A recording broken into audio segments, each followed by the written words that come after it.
Le vendredi soir à 19h15 dans Smart Bourse, c'est la leçon de trading pour terminer la semaine avec les équipes de Bourse Direct et Romain Debré à mes côtés en plateau. Romain, bonsoir et bienvenue. Bonjour Grégoire. C'est le sujet des 15 derniers jours, la vente à découvert. Alors ceux qui ont l'habitude d'investir ou de trader connaissent ce mécanisme, mais quand même l'idée qu'il fallait peut-être rappeler un petit peu comment fonctionne la vente à découvert. Je rappelle, c'était le combat de l'armée Wall Street Bets contre les fonds short-sellers, vendeurs à découvert sur le titre GameStop. Comment ça marche et puis surtout, quels sont les risques que prennent les vendeurs à découvert et quelle est la réglementation en vigueur qui encadre ce genre de pratique sur les marchés. Comment on définit la vente à découvert pour commencer, Romain? Alors la vente à découvert, c'est le fait de vendre un actif qu'on n'a pas. En fait, c'est déjà de commencer par vendre quelque chose qu'on n'a pas. Alors c'est pas réellement le cas. Justement, il y a un mécanisme qui permet de le faire. La définition académique, c'est le fait de vendre à terme un actif qu'on ne détient pas au jour de la transaction, mais pour lequel on se met en mesure de le détenir au moment du débouclement de cette opération, au moment de la livraison. Donc c'est un mécanisme de marché à terme, déjà, pour commencer. Bon. Qu'est-ce qu'on peut vendre à découvert? Alors, on peut vendre plein de choses. On peut vendre des indices, des matières premières, des taux. Voilà. Ce qui va nous intéresser, là, effectivement, c'est plus le marché action, puisque c'est celui qui a fait l'objet de tant d'émotions et de mouvements au cours des derniers jours et des dernières semaines. On va se focaliser vraiment précisément sur le marché européen et la réglementation de l'AMF, de l'autorité des marchés financiers française, donc, et en Europe. En fait, ce sont les actions du SRD, du service de règlement différé. Donc, c'est ça le mécanisme qui permet de le faire. Ça s'appelait le règlement mensuel historiquement. Donc c'est un règlement à terme qui a lieu donc trois jours avant la fin du mois boursier. On arrête la comptabilité des positions et puis a lieu le règlement livraison le dernier jour ouvré du mois boursier. Donc ça c'est pour donner le calendrier. Il y a à peu près 250 valeurs qui sont éligibles au SRD et parmi celles-ci il y en a à peu près 140 qu'on peut vendre à découvert. D'accord. Donc on ne peut pas vendre dans n'importe quelle action à découvert, en tout cas sur le marché français. Donc il y a une réglementation précise. 140 valeurs du SRD qui sont ouvertes à la vente à découvert sur le marché français. Concrètement, comment ça se passe pour vendre un titre qu'on ne détient pas? Il faut qu'on l'emprunte, c'est ça en fait, c'est ça la subtilité, c'est qu'il existe pour pouvoir vendre un marché de prêt-emprunt de titres, qu'on appelle de prêt-emprunt de titres. Donc les grandes institutions financières peuvent discuter entre elles et aller sur ce marché de prêt-emprunt de titres, chercher les titres correspondants pour leurs clients. Alors ça a évidemment un coût. En fait, la mécanique est la suivante. Imaginons qu'un investisseur ait un titre en tête qui vaut une centaine d'euros. Il considère que dans les jours ou semaines qui viennent, il va baisser à 80. Il décide de le vendre donc, et pour pouvoir le faire, il va aller le chercher auprès d'un fonds, d'un assureur, en fait d'un détenteur d'actions qui a une très grosse position et une position de long terme qu'il a vocation à conserver. Donc c'est ça le principe. Donc il va lui emprunter ses titres, moyennant finance bien entendu, et donc avoir la possibilité de livrer le titre. Il faut savoir que le règlement livraison sur les actions à Paris se fait à J+2, donc 2 jours après le traitement de l'opération. Donc il faut avoir les actions, on ne peut pas vendre des actions qu'on n'a pas et on doit se couvrir et on a une obligation de détenir l'actif qu'on vend. Donc c'est ça le mécanisme. Et puis si effectivement plusieurs jours après le marché, le titre baisse et descend à 80, le vendeur peut acheter l'action sur le marché. Bien sûr, oui, c'est ça. Et donc déboucler sa position, encaisser son gain, donc l'écart entre 100 et 80% dans notre cas de figure, et rendre les actions à la personne, à l'institution à laquelle il les a empruntées, et encaisser ce gain. Si évidemment le titre, les scénarios se déroulent mal et que l'action monte, il va devoir déboucler sa position, soit de son propre gré, soit forcé s'il n'a plus la couverture, la liquidité pour le tenir, et encaisser la perte correspondante. On en dira un mot, parce que le risque quand on est short-seller et qu'on vend à découvert, c'est quand même qu'on a un risque de perte infini ou quasi infini à un moment. Mais qui sont les opérateurs qui vendent à découvert dans le marché? Est-ce que tout le monde peut vendre à découvert? Est-ce que c'est réservé à certaines catégories d'investisseurs? Quels sont les investisseurs ou les opérateurs qui utilisent le plus ce genre de méthode? Alors, il y a beaucoup de fonds. Ceux qui l'utilisent le plus, ce qu'on appelle des fonds qui ont des stratégies long-short. Ça, c'est le plus courant. À peu près n'importe qui peut le faire, des personnes physiques comme des personnes morales. Il faut quand même un certain niveau d'expérience pour comprendre les mécaniques, notamment la date de règlement livraison, la date de liquidation, le moment où on arrête ses positions, et puis avoir une connaissance boursière suffisante pour être en mesure de calculer et de comprendre les risques et ces mécanismes-là. Donc il y a beaucoup d'éléments à comprendre, mais globalement n'importe qui peut le faire. L'intérêt, c'est de savoir aussi pourquoi. Il n'y a pas que de la spéculation brute et méchante. Il y a aussi cette position, le fait de prendre une position baissière sur le marché, effectivement, c'est aussi des stratégies de couverture. C'est quelque chose d'intéressant à insuffler aussi aux investisseurs qui connaissent moins, c'est de ne pas avoir forcément toujours une position directionnelle sur le marché, mais de se protéger.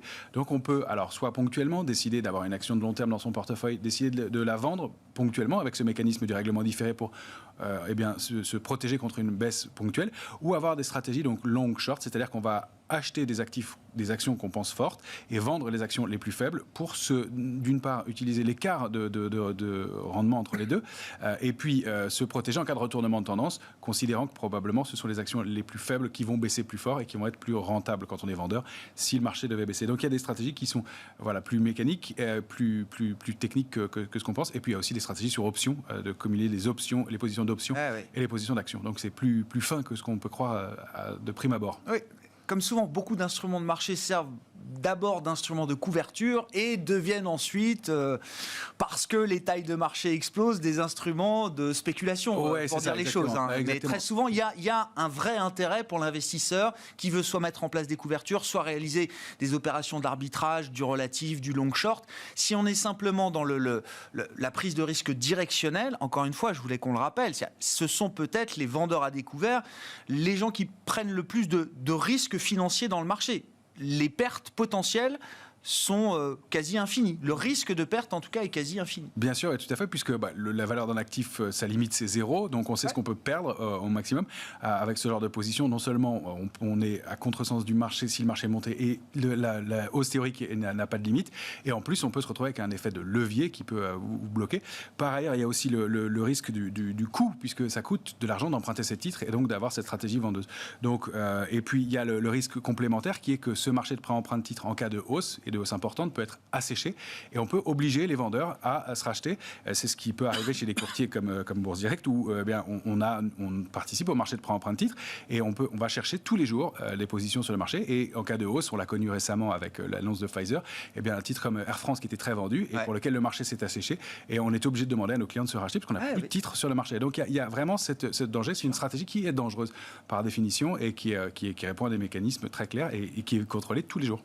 Que dit l'AMF? Alors, on ne va pas faire toute la réglementation AMF, mais les points clés qui encadrent, en France en tout cas, par l'autorité de marché financier, c'est ce mécanisme de vente à découvert? Alors, les 3 grands points, c'est que quand on est vendeur de plus de 0,2%, position courte nette, qu'on soit un particulier, une personne capital d'une entreprise, du capital d'une entreprise, 0,2%, on doit le déclarer à l'autorité des marchés financiers. Elle ne le déclare sur son site, et on le trouve sur le site de l'AMF directement, qu'au-delà de 0,5% de position courte nette. Donc, on trouve ces positions, c'est lisible, c'est ouvert, c'est disponible. Transparent public. Et public, et on doit déclarer l'évolution de ces seuils tous les 0,1% à partir du moment où on a commencé à faire cette déclaration, et c'est public aussi. Bon. La situation actuelle de marché, est-ce que c'est un marché qui est beaucoup shorté aujourd'hui, Romain, ou pas? Non, très peu. Très peu. Enfin, pas étonnamment, on est sur des points hauts, mais qui est manifestement très peu shorté.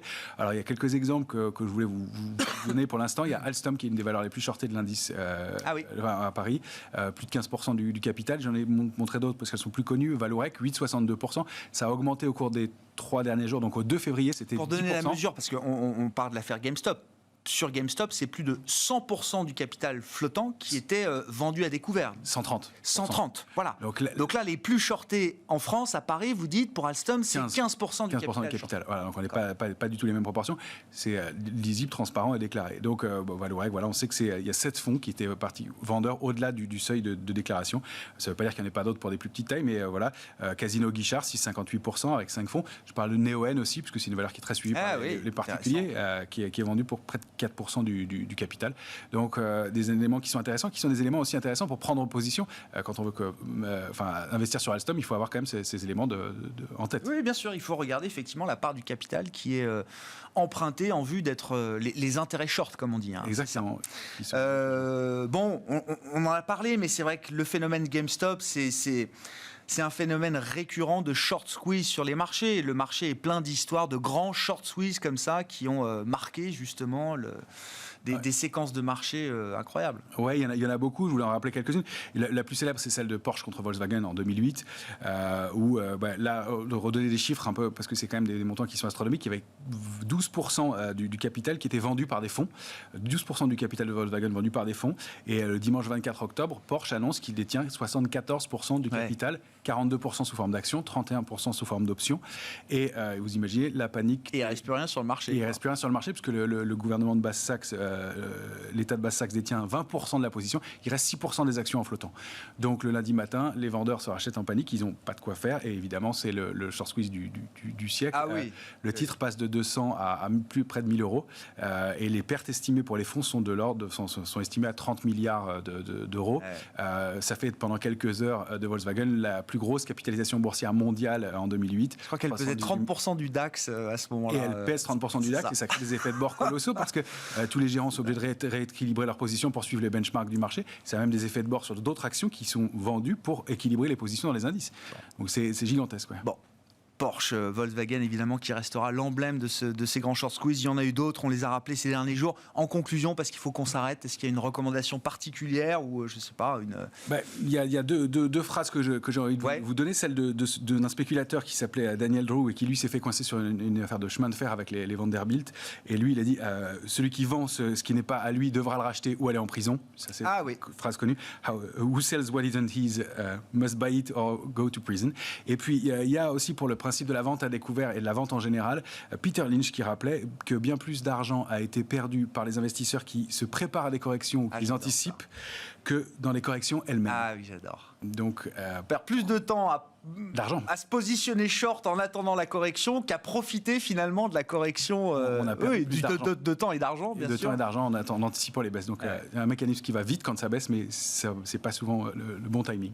Merci beaucoup Romain. Merci, Romain Grégoire. Daubry avec nous le lundi, le vendredi. Les rendez-vous, vous le savez, avec notre partenaire Bourse Direct dans Smart Bourse sur Bismart. Très bon week-end. On se retrouve lundi, donc 12h30 en direct sur Bismart.